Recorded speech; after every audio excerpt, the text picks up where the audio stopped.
My name is Ebenezer Yamoah. I'm a professor at University of Arizona, College of Medicine, Phoenix. What we do here is to understand how hearing happens. We are really interested in knowing which molecules actually engages with sound energy in order to actually begin the process of hearing.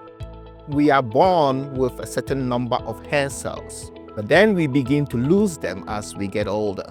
The question is, what really happens to these cells? And because we cannot regenerate them, we have to find ways in which we can prevent the degeneration that occurs as we age. And that is one component in which we are pursuing.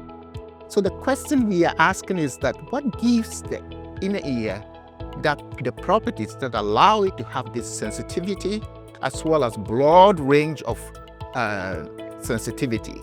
Our threshold is about 0 decibels, but we can hear all the way up to about 120 decibels. In terms of energy, that is almost like 6-fold, trillion-fold difference. So what did nature make that has such a atomic sensitivity, but at the same time had this broad range of sensitivity? So those are some of the questions we are asking, and the molecules that are involved in that process is what we are seeking.